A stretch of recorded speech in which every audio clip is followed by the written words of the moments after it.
Come in, rest your weary head. I know that mind of yours. It has been turning all day, sorting, worrying, rehearsing conversations that will never happen. You are so tired, and yet sleep feels like a distant shore you cannot reach. Let me lift that burden for a moment. You do not have to fall asleep. You only have to stay with me. That is all.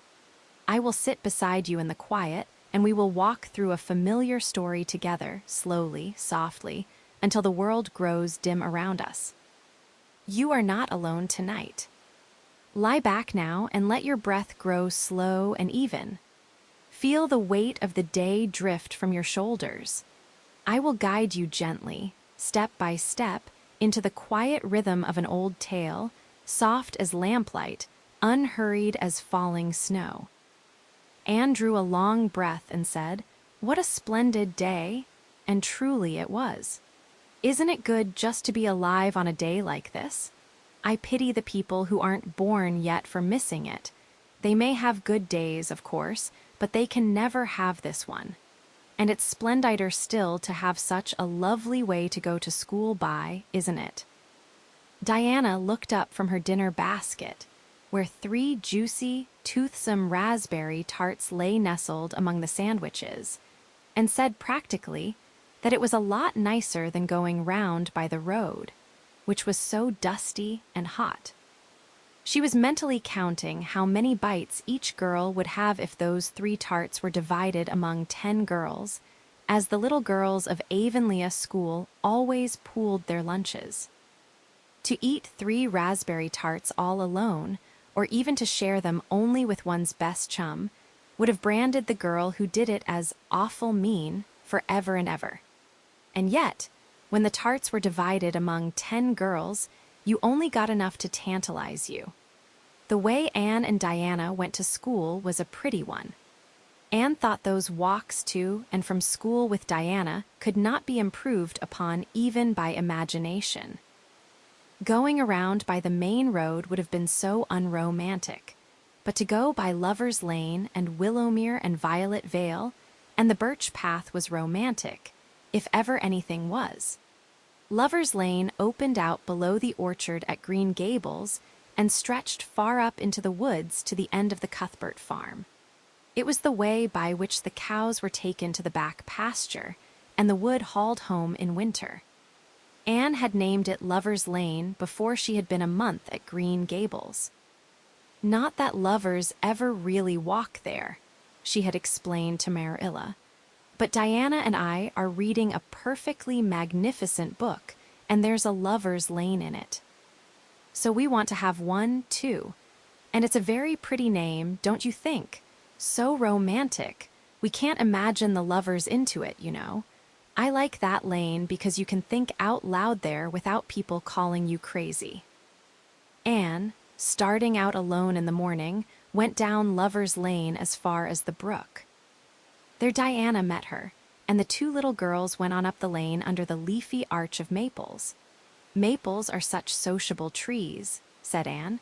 "They're always rustling and whispering to you," until they came to a rustic bridge. Then they left the lane and walked through Mr. Barry's back field and past Willowmere. Beyond Willowmere came Violet Vale, a little green dimple in the shadow of Mr. Andrew Bell's big woods. Of course there were no violets there now, but Diana said there were millions in the spring. Anne had told Marilla that it actually took her breath away just to imagine them. "Oh, Marilla, can't you just imagine you see them? It actually takes away my breath. I named it Violet Vale. Diana says she never saw the beat of me for hitting on fancy names for places. It's nice to be clever at something, isn't it? But Diana named the Birch Path. She wanted to, so I let her, but I'm sure I could have found something more poetical than plain Birch Path. Anybody can think of a name like that. But the Birch Path is one of the prettiest places in the world, Marilla." It was. Other people besides Anne thought so when they stumbled on it. It was a little narrow, twisting path, winding down over a long hill straight through Mr. Bell's woods, where the light came down sifted through so many emerald screens that it was as flawless as the heart of a diamond. It was fringed in all its length with slim young birches, white-stemmed and lissom-boughed. Ferns and starflowers and wild lilies of the valley and scarlet tufts of pigeonberries grew thickly along it, and always there was a delightful spiciness in the air and music of bird calls and the murmur and laugh of wood winds in the trees overhead. Now and then you might see a rabbit skipping across the road if you were quiet, which, with Anne and Diana, happened about once in a blue moon. Down in the valley, the path came out to the main road, and then it was just up the spruce hill to the school. The Avonlea school was a whitewashed building, low in the eaves and wide in the windows, furnished inside with comfortable, substantial, old-fashioned desks that opened and shut, and were carved all over their lids with the initials and hieroglyphics of 3 generations of school children. The schoolhouse was set back from the road, and behind it was a dusky fir wood and a brook where all the children put their bottles of milk in the morning to keep cool and sweet until dinner hour. Marilla had seen Anne start off to school on the first day of September with many secret misgivings. Anne was such an odd girl. How would she get on with the other children? And how on earth would she ever manage to hold her tongue during school hours? Things went better than Marilla feared, however. Anne came home that evening in high spirits. "I think I'm going to like school here," she announced. "I don't think much of the master, though.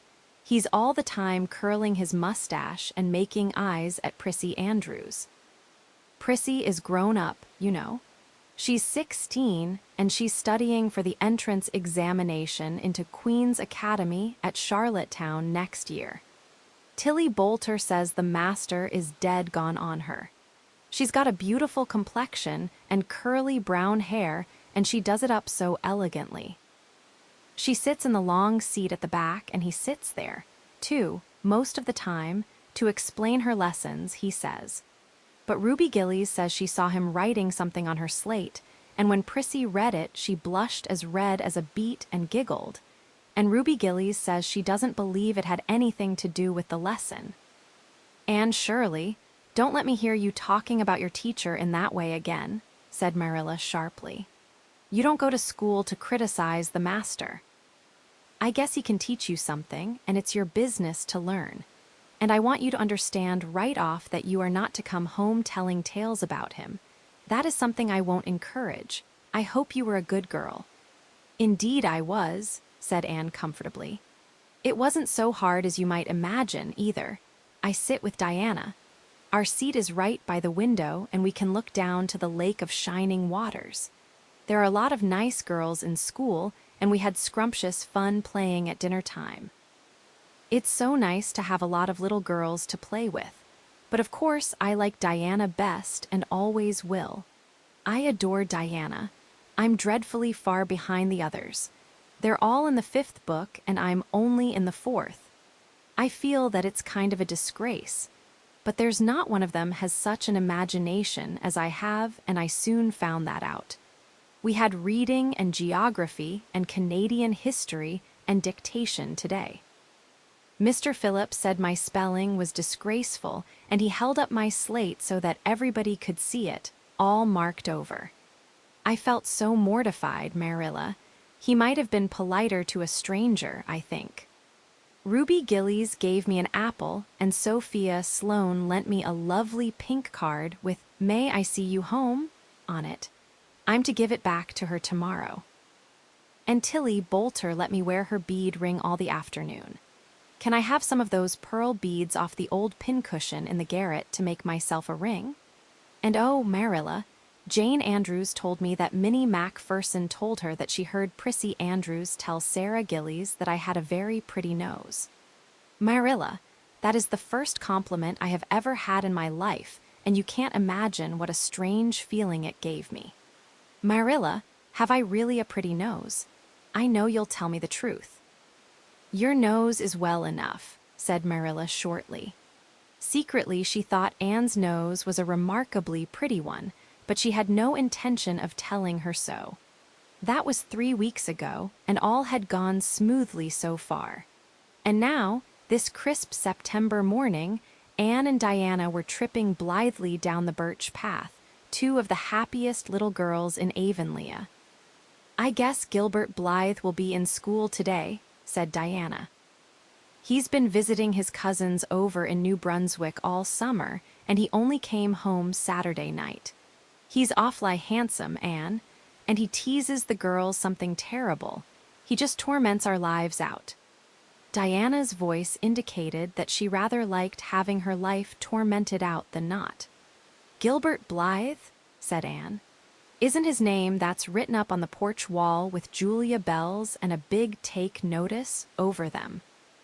"Yes," said Diana, tossing her head, "but I'm sure he doesn't like Julia Bell so very much. I've heard him say he studied the multiplication table by her freckles." "Oh, don't speak about freckles to me," implored Anne. "It isn't delicate when I've got so many. But I do think that writing take notices up on the wall about the boys and girls is the silliest ever. I should just like to see anybody dare to write my name up with a boy, S. Not, of course," she hastened to add, "that anybody would." Anne sighed. She didn't want her name written up, but it was a little humiliating to know that there was no danger of it.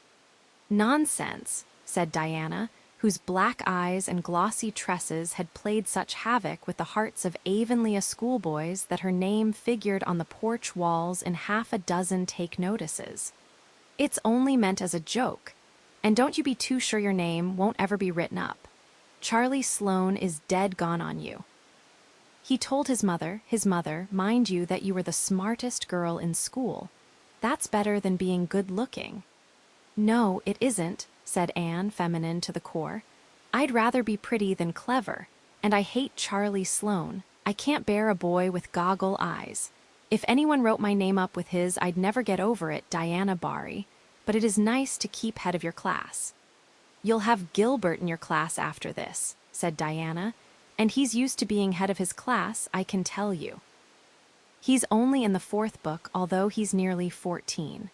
4 years ago, his father was sick and had to go out to Alberta for his health, and Gilbert went with him.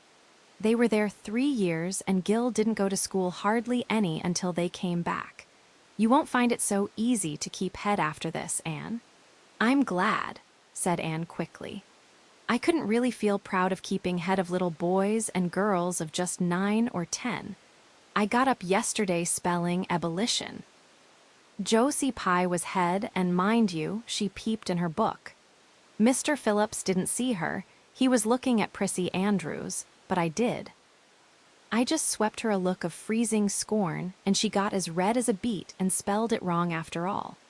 Those Pye girls are cheats all round," said Diana indignantly, as they climbed the fence of the main road. "Gertie Pye actually went and put her milk bottle in my place in the brook yesterday. Did you ever? I don't speak to her now." When Mr. Phillips was in the back of the room hearing Prissy Andrews' Latin, Diana whispered to Anne, "That's Gilbert Blythe sitting right across the aisle from you, Anne. Just look at him and see if you don't think he's handsome." Anne looked accordingly. She had a good chance to do so, for the said Gilbert Blythe was absorbed in stealthily pinning the long yellow braid of Ruby Gillies, who sat in front of him, to the back of her seat.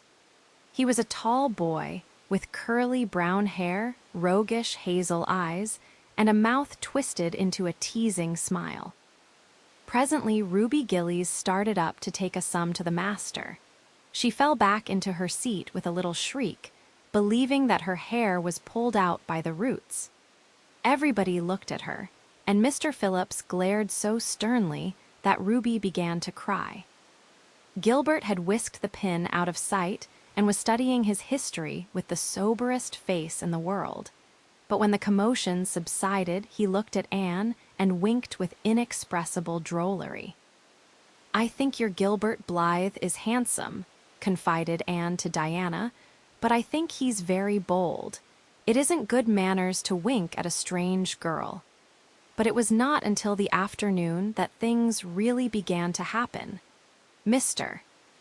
Phillips was back in the corner, explaining a problem in algebra to Prissy Andrews, and the rest of the scholars were doing pretty much as they pleased, eating green apples, whispering, drawing pictures on their slates, and driving crickets harnessed to strings up and down the aisle.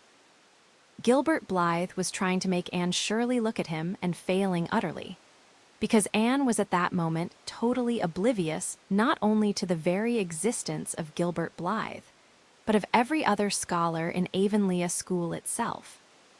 With her chin propped on her hands, and in this quiet pause, let the story rest here. Feel your shoulders melt, your jaw unclench, your hands grow heavy and warm. Drift deeper now. Gently back to Anne.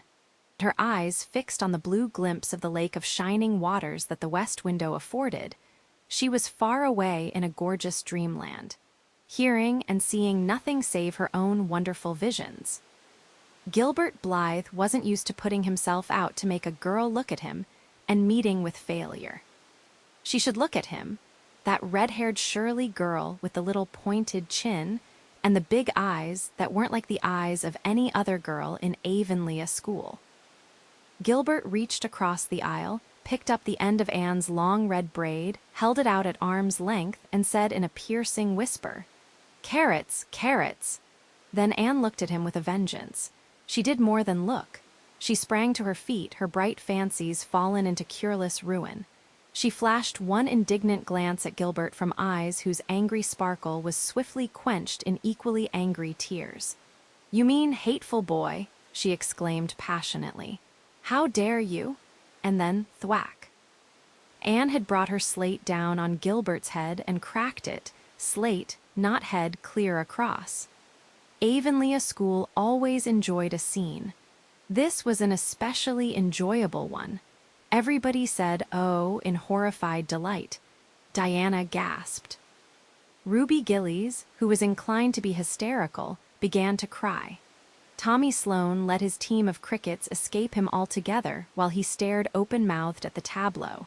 Mr. Phillips stalked down the aisle and laid his hand heavily on Anne's shoulder. "Anne Shirley, what does this mean?" he said angrily. Anne returned no answer. It was asking too much of flesh and blood to expect her to tell before the whole school that she had been called carrots. Gilbert it was who spoke up stoutly. "It was my fault, Mr. Phillips. I teased her." Mr. Phillips paid no heed to Gilbert. "I am sorry to see a pupil of mine displaying such a temper and such a vindictive spirit," he said in a solemn tone, as if the mere fact of being a pupil of his ought to root out all evil passions from the hearts of small, imperfect mortals. "Anne, go and stand on the platform in front of the blackboard for the rest of the afternoon." Anne would have infinitely preferred a whipping to this punishment, under which her sensitive spirit quivered as from a whiplash. With a white, set face she obeyed. Mr. Phillips took a chalk crayon and wrote on the blackboard above her head, "Anne Shirley has a very bad temper. Anne Shirley must learn to control her temper." And then he read it out loud, so that even the primer class, who couldn't read writing, should understand it. Anne stood there the rest of the afternoon with that legend above her. She did not cry or hang her head. Anger was still too hot in her heart for that, and it sustained her amid all her agony of humiliation.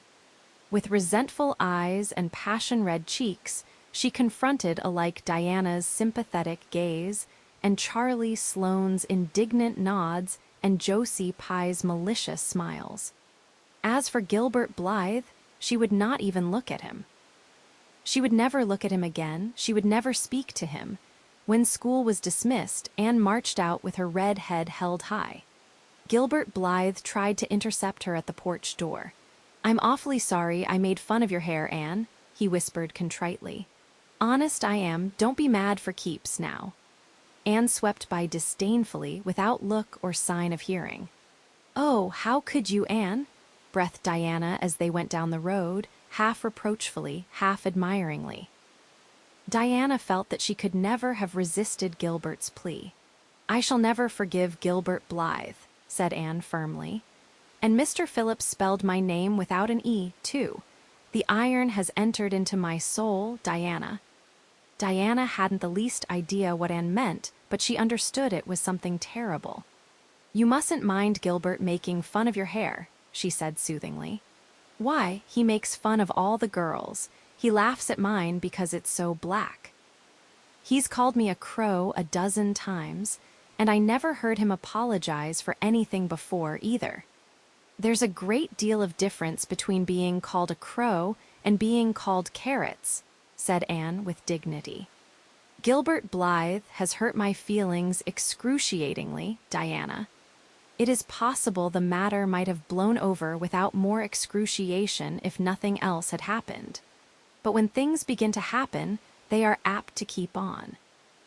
Avonlea scholars often spent noon hour picking gum in Mr. Bell's spruce grove over the hill and across his big pasture field. From there, they could keep an eye on Eben Wright's house, where the master boarded. When they saw Mr. Phillips emerging therefrom, they ran for the schoolhouse, but the distance being about 3 times longer than Mr. Wright's lane, they were very apt to arrive there, breathless and gasping, some 3 minutes too late. On the following day, Mr. Phillips was seized with one of his spasmodic fits of reform and announced, before going home to dinner, that he should expect to find all the scholars in their seats when he returned. Anyone who came in late would be punished. All the boys and some of the girls went to Mr. Bell's spruce grove as usual, fully intending to stay only long enough to pick a chew. But spruce groves are seductive and yellow nuts of gum beguiling. They picked and loitered and strayed. And, as usual, the first thing that recalled them to a sense of the flight of time was Jimmy Glover shouting from the top of a patriarchal old spruce, "Master's coming." The girls who were on the ground started first and managed to reach the schoolhouse in time, but without a second to spare. The boys, who had to wriggle hastily down from the trees, were later. And Anne, who had not been picking gum at all but was wandering happily in the far end of the grove, waist-deep among the bracken, singing softly to herself, with a wreath of rice lilies on her hair as if she were some wild divinity of the shadowy places, was latest of all. Anne could run like a deer, however. Run she did, with the impish result that she overtook the boys at the door and was swept into the schoolhouse among them just as Mr. Phillips was in the act of hanging up his hat.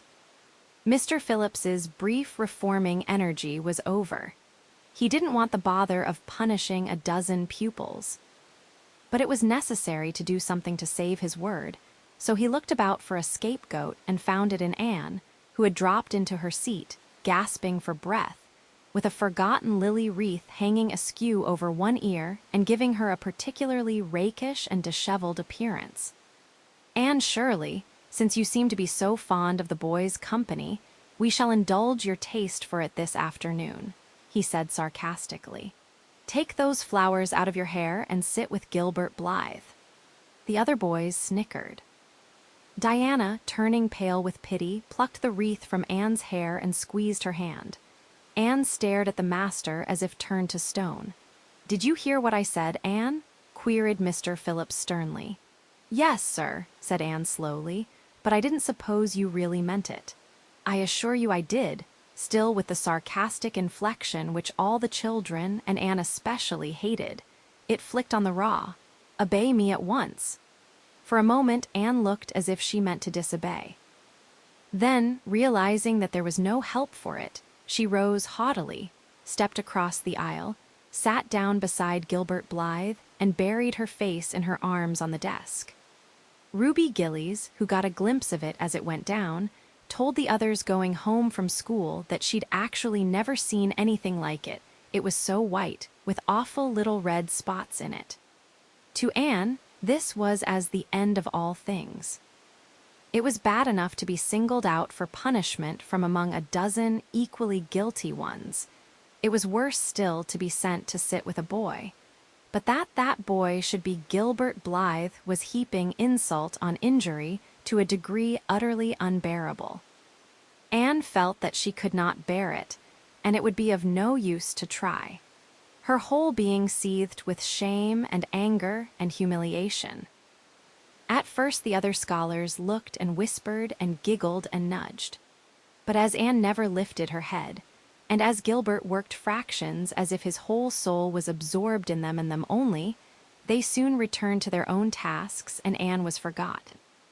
When Mr. Phillips called the history class out, Anne should have gone, but Anne did not move. And Mr. Phillips, who had been writing some verses to Priscilla before he called the class, was thinking about an obstinate rhyme still and never missed her. Once, when nobody was looking, Gilbert took from his desk a little pink candy heart with a gold motto on it, "You are sweet," and slipped it under the curve of Anne's arm.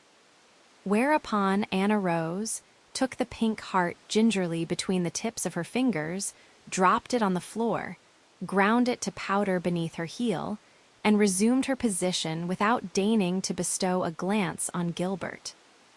When school went out, Anne marched to her desk, ostentatiously took out everything therein, books and writing tablet, pen and ink, testament and arithmetic, and piled them neatly on her cracked slate. "What are you taking all those things home for, Anne?" Diana wanted to know as soon as they were out on the road. She had not dared to ask the question before. "I am not coming back to school any more," said Anne. Diana gasped and stared at Anne to see if she meant it. "Will Marilla let you stay home?" she asked. "She'll have to," said Anne. "I'll never go to school to that man again." "Oh, Anne," Diana looked as if she were ready to cry. "I do think you're mean. What shall I do? Mr. Phillips will make me sit with that horrid Gertie Pye. I know he will because she is sitting alone. Do come back, Anne."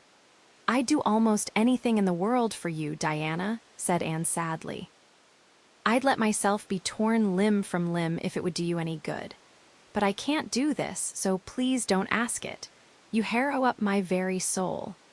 "Just think of all the fun you will miss," mourned Diana. "We are going to build the loveliest new house down by the brook, and we'll be playing ball next week, and you've never played ball, Anne. It's tremendously exciting. And we're going to learn a new song. Jane Andrews is practicing it up now, and Alice Andrews is going to bring a new Pansy book next week, and we're all going to read it out loud, chapter about Down by the Brook.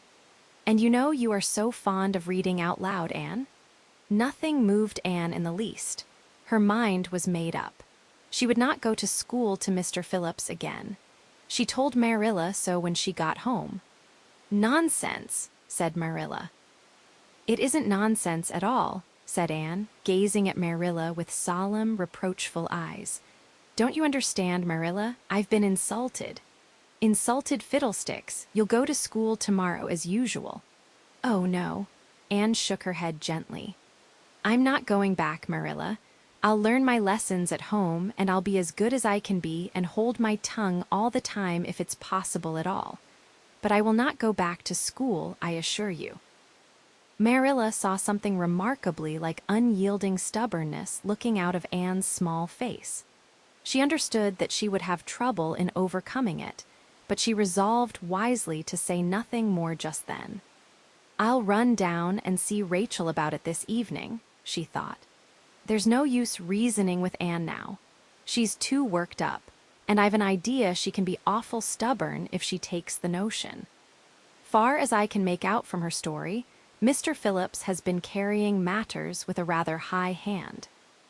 But it would never do to say so to her. I'll just talk it over with Rachel. She sent 10 children to school, and she ought to know something about it. She'll have heard the whole story, too, by this time." Marilla found Mrs. Lynde knitting quilts as industriously and cheerfully as usual. "I suppose you know what I've come about," she said, a little shamefacedly. Mrs. Rachel nodded. "About Anne's fuss in school, I reckon," she said. "Tilly Boulter was in on her way home from school and told me about it." "I don't know what to do with her," said Marilla. "She declares she won't go back to school. I never saw a child so worked up. I've been expecting trouble ever since she started to school. I knew things were going too smooth to last. She's so high-strung. What would you advise, Rachel?" "Well, since you've asked my advice, Marilla," said Mrs. Lynde amiably. Mrs. Lynde dearly loved to be asked for advice. I just humor her a little at first, that's what I do. It's my belief that Mr. Phillips was in the wrong. Of course, it doesn't do to say so. In this quiet pause, let the story rest here. Picture a still lake at dusk, its surface calm. Feel your eyelids grow heavy, soft as closing petals. Gently now back to Anne. To the children, you know. And of course he did right to punish her yesterday for giving way to temper. But today it was different. The others who were late should have been punished as well as Anne, that's what. And I don't believe in making the girls sit with the boys for punishment. It isn't modest. Tilly Boulter was real indignant. She took Anne's part right through and said all the scholars did too. Anne seems real popular among them somehow. I never thought she'd take with them so well. Then you really think I'd better let her stay home? Said Marilla in amazement. Yes, that is, I wouldn't say school to her again until she said it herself. Depend upon it, Marilla, she'll cool off in a week or so and be ready enough to go back of her own accord. That's what, while if you were to make her go back right off, dear knows what freak or tantrum she'd take next and make more trouble than ever. The less fuss made the better, in my opinion. She won't miss much by not going to school, as far as that goes. Mr. Phillips isn't any good at all as a teacher.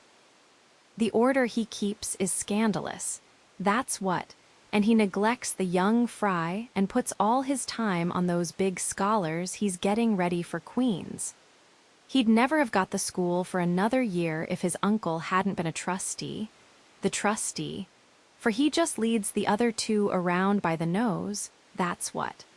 I declare, I don't know what education in this island is coming to.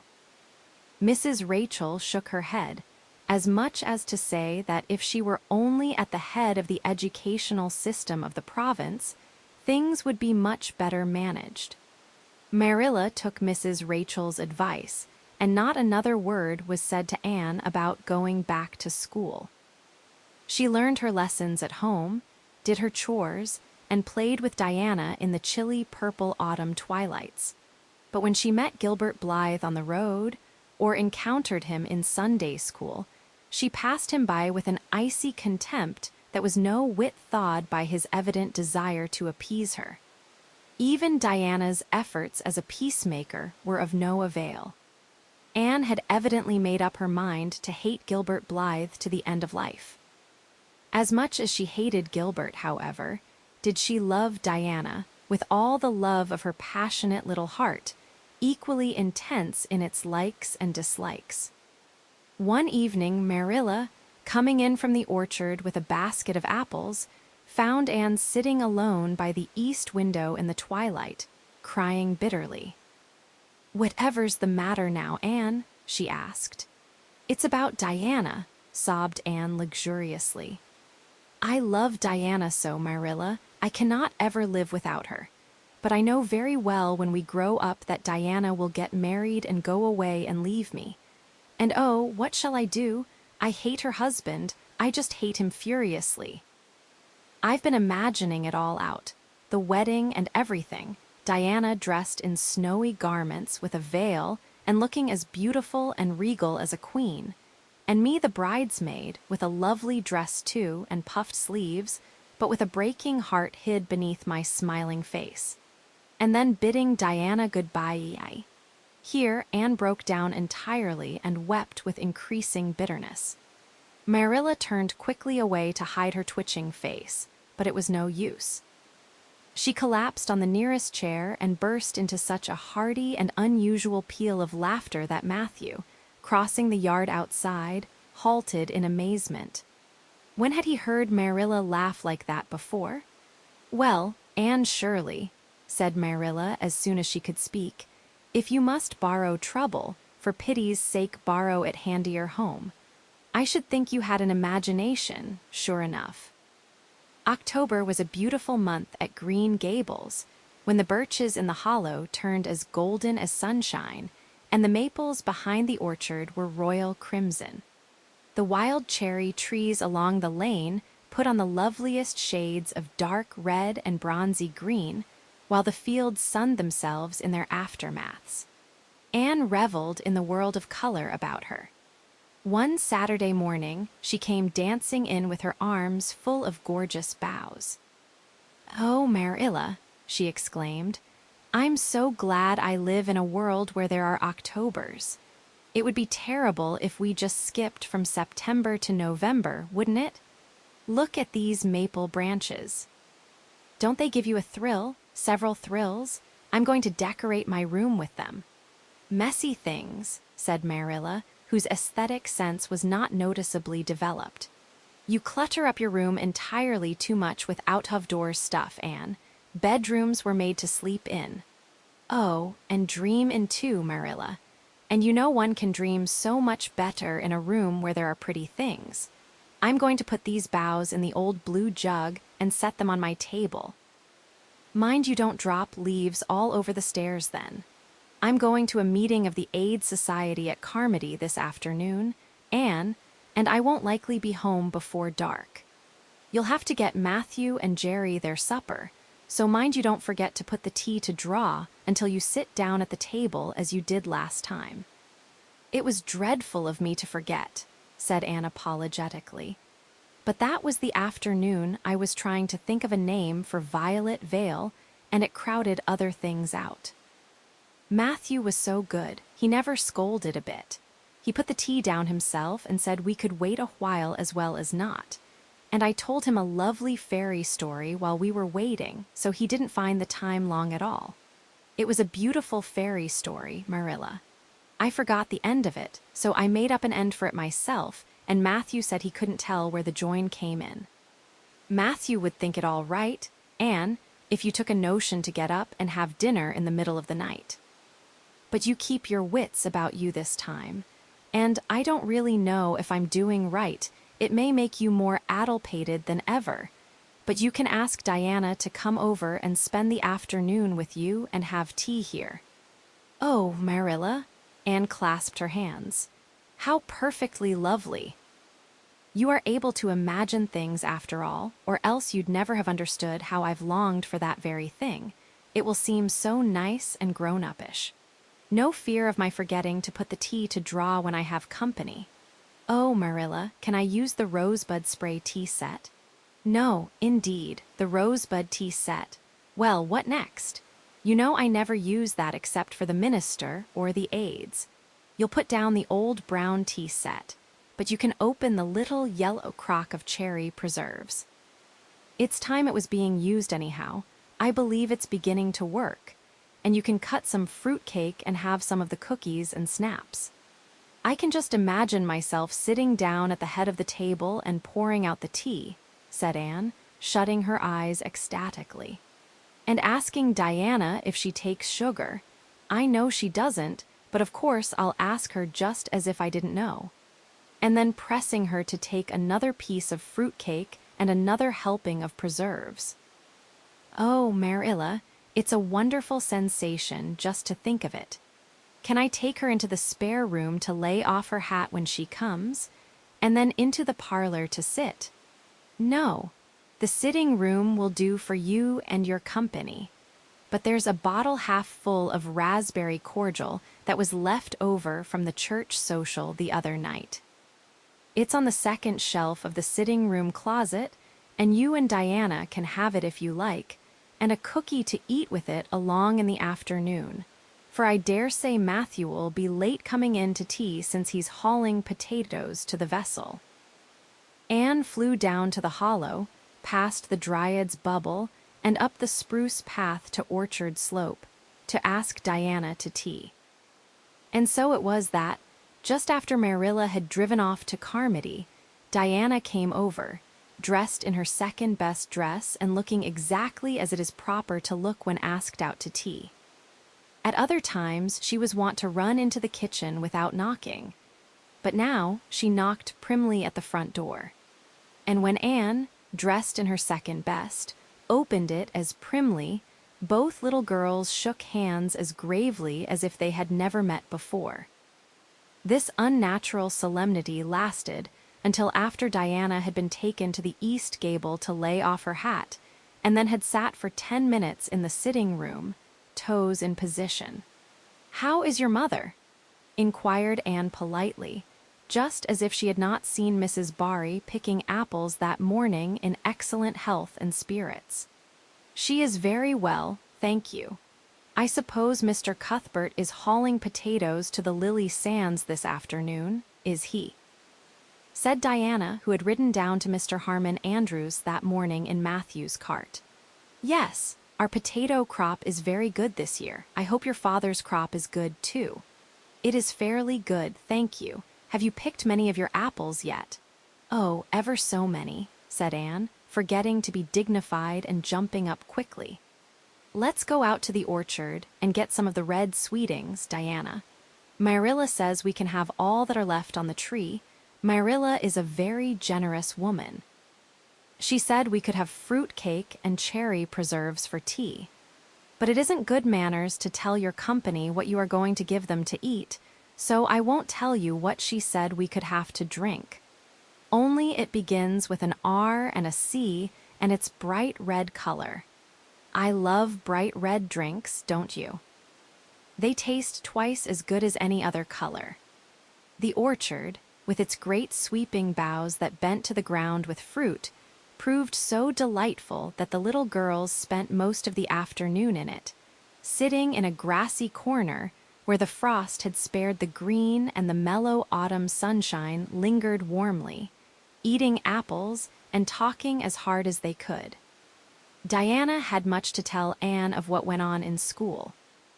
She had to sit with Gertie Pye, and she hated it. Gertie squeaked her pencil all the time, and it just made her, Diana's, blood run cold. Ruby Gillies had charmed all her warts away, true as you live, with a magic pebble that old Mary Joe from the creek gave her. You had to rub the warts with the pebble, and then throw it away over your left shoulder at the time of the new moon, and the warts would all go. Charlie Sloane's name was written up with M. White's on the porch wall, and M. White was awful mad about it. Sam Bolter had sassed Mr. Phillips in class, and Mr. Phillips whipped him, and Sam's father came down to the school and dared Mr. Phillips to lay a hand on one of his children again. Mattie Andrews had a new red hood and a blue crossover with tassels on it, and the airs she put on about it were perfectly sickening. Lizzie Wright didn't speak to Mamie Wilson because Mamie Wilson's grown-up sister had cut out Lizzie Wright's grown-up sister with her bow. And everybody missed Anne so and wished she'd come to school again. And Gilbert Blythe, but Anne didn't want to hear about Gilbert Blythe. She jumped up hurriedly and said suppose they go in and have some raspberry cordial. Anne looked on the second shelf of the room pantry, but there was no bottle of raspberry cordial there. Search revealed it away back on the top shelf. Anne put it on a tray and set it on the table with a tumbler. "Now, please help yourself, Diana," she said politely. "I don't believe I'll have any just now. I don't feel as if I wanted any after all those apples." Diana poured herself out a tumblerful, looked at its bright red hue admiringly, and then sipped it daintily. "That's awfully nice raspberry cordial, Anne," she said. "I didn't know raspberry cordial was so nice. I'm real glad you like it. Take as much as you want. I'm going to run out and stir the fire up.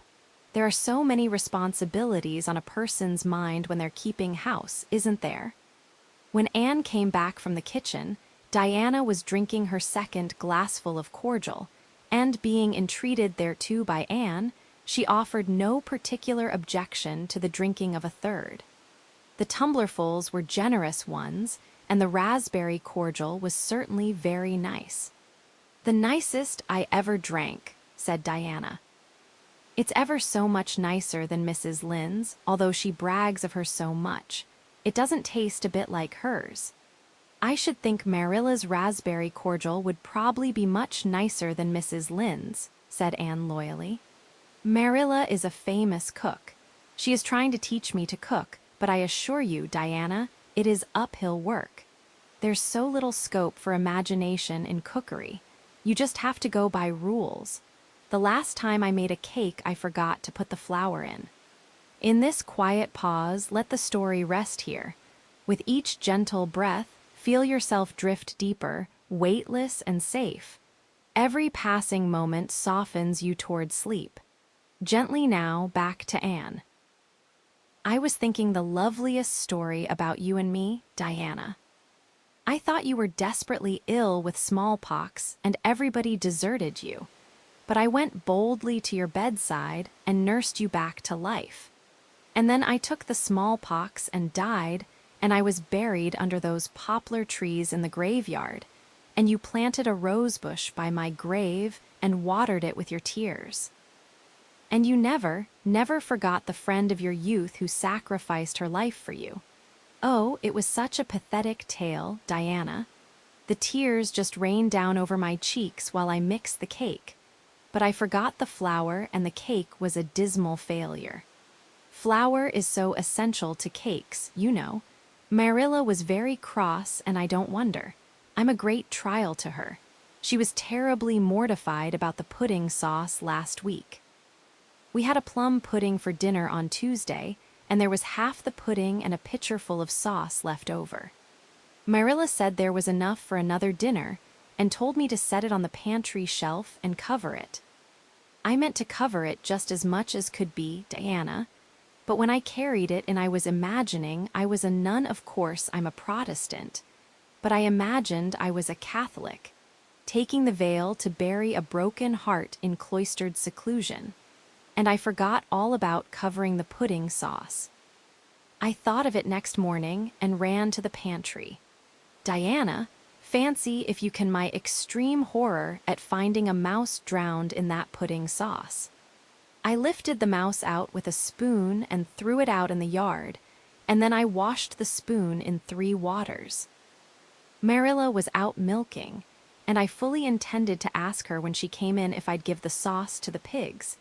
But when she did come in, I was imagining that I was a frost fairy going through the woods turning the trees red and yellow, whichever they wanted to be. So I never thought about the pudding sauce again, and Marilla sent me out to pick apples. Well, Mr. and Mrs. Chester Ross from Spencervale came here that morning. You know they are very stylish people, especially Mrs. Chester Ross. When Marilla called me in, dinner was all ready and everybody was at the table. I tried to be as polite and dignified as I could be, for I wanted Mrs. Chester Ross to think I was a ladylike little girl even if I wasn't pretty. Everything went right until I saw Marilla coming with the plum pudding in one hand and the pitcher of pudding sauce warmed up in the other. Diana, that was a terrible moment. I remembered everything and I just stood up in my place and shrieked out, "Marilla, you mustn't use that pudding sauce. There was a mouse drowned in it." I forgot to tell you before. Oh, Diana, I shall never forget that awful moment if I live to be 100. Mrs. Chester Ross just looked at me and I thought I would sink through the floor with mortification. She is such a perfect housekeeper, and fancy what she must have thought of us. Marilla turned red as fire, but she never said a word then. She just carried that sauce and pudding out and brought in some strawberry preserves. She even offered me some, but I couldn't swallow a mouthful. It was like heaping coals of fire on my head. After Mrs. Chester Ross went away, Marilla gave me a dreadful scolding. "Why, Diana, what is the matter?" Diana had stood up very unsteadily, then she sat down again, putting her hands to her head. I'm awful sick," she said, a little thickly. I must go right home."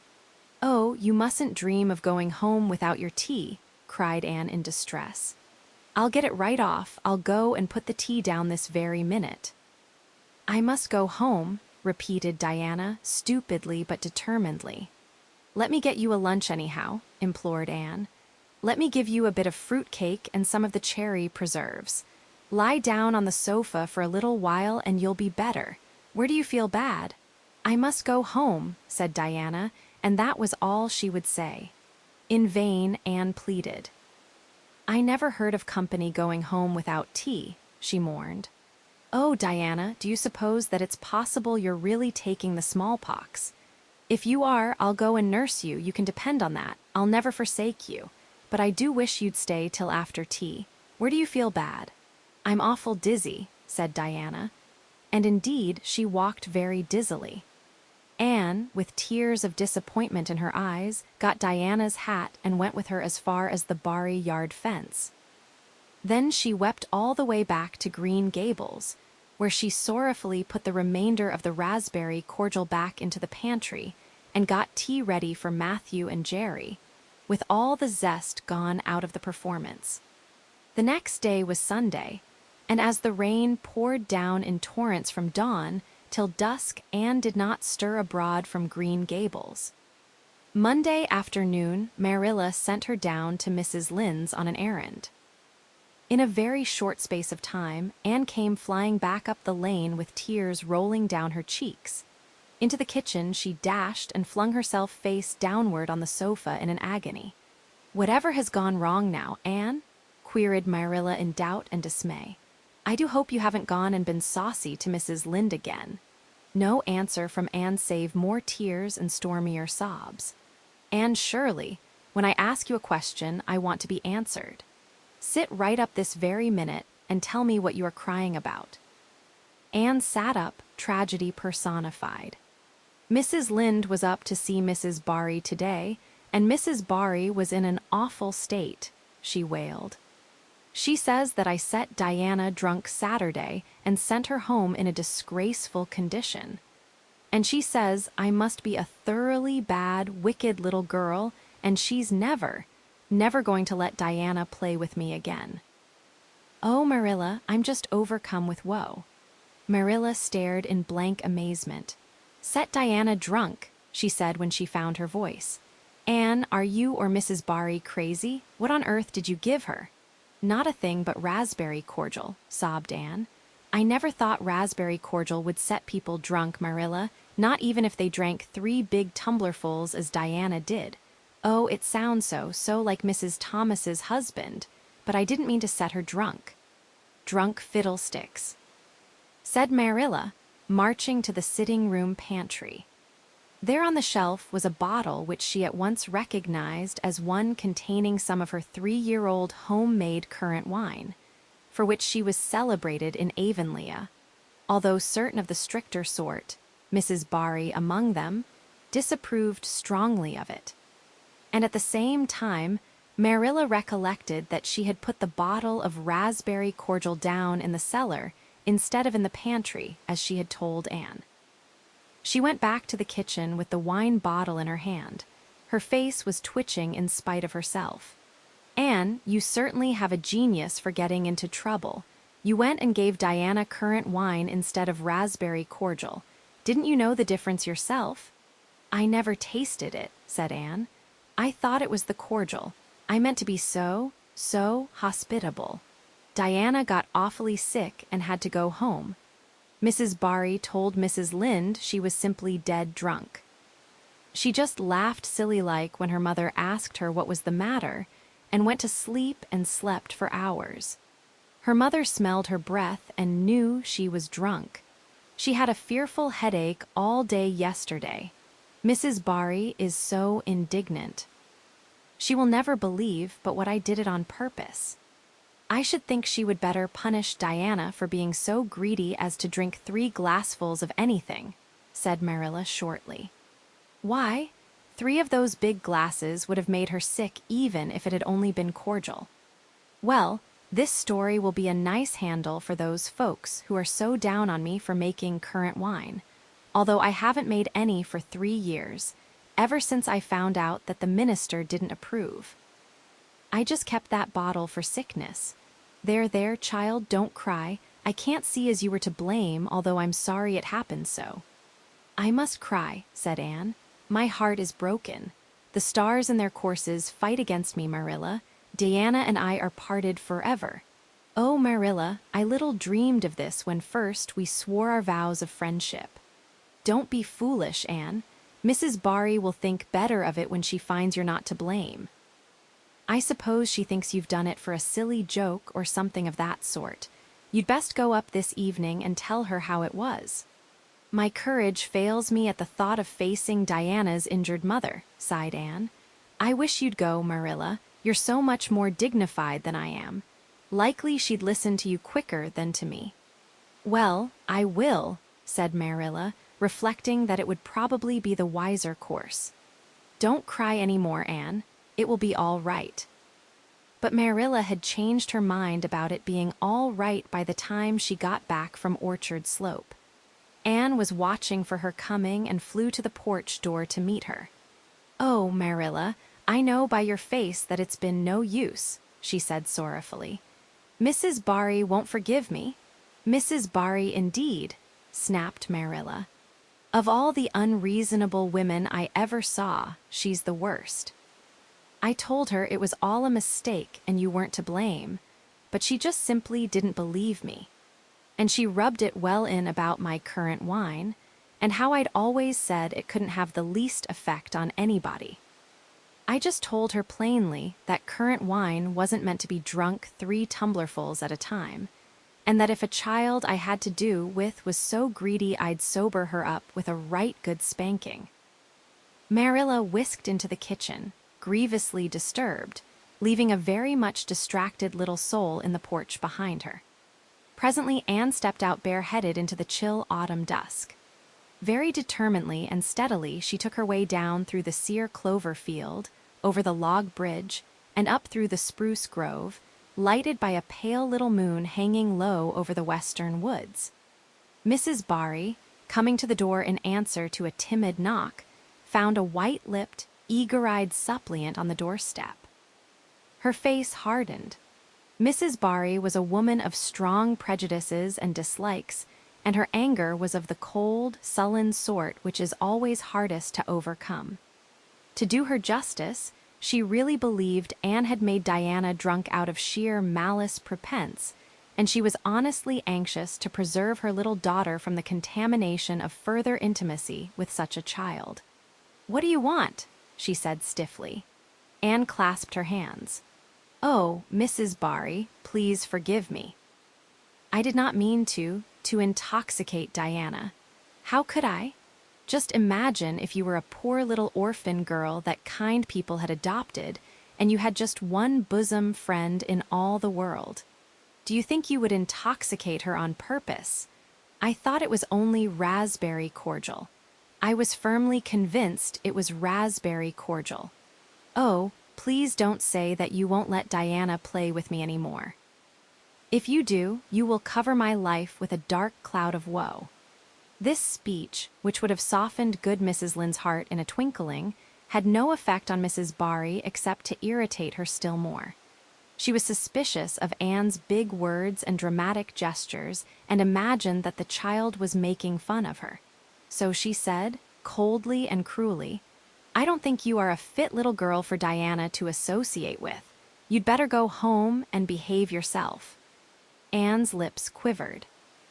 "Won't you let me see Diana just once to say farewell?" she implored. "Diana has gone over to Carmody with her father," said Mrs. Barry, going in and shutting the door. Anne went back to Green Gables calm with despair. "My last hope is gone," she told Marilla. "I went up and saw Mrs. Barry myself, and she treated me very insultingly. Marilla, I do not think she is a well-bred woman. There is nothing more to do except to pray, and I haven't much hope that that'll do much good because, Marilla, I do not believe that God himself can do very much with such an obstinate person as Mrs. Barry." "Anne, you shouldn't say such things," rebuked Marilla, striving to overcome that unholy tendency to laughter which she was dismayed to find growing upon her. And indeed, when she told the whole story to Matthew that night, she did laugh heartily over Anne's tribulations. But when she slipped into the east gable before going to bed and found that Anne had cried herself to sleep, an unaccustomed softness crept into her face. "Poor little soul," she murmured, lifting a loose curl of hair from the child's tear-stained face. Then she bent down and kissed the flushed cheek on the pillow.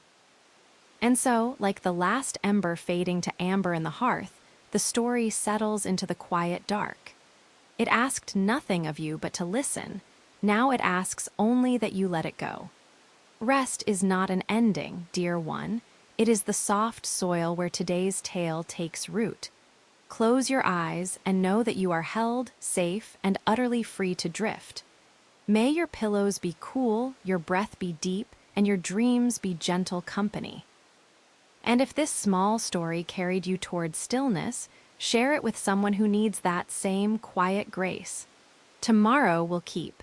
Sleep now.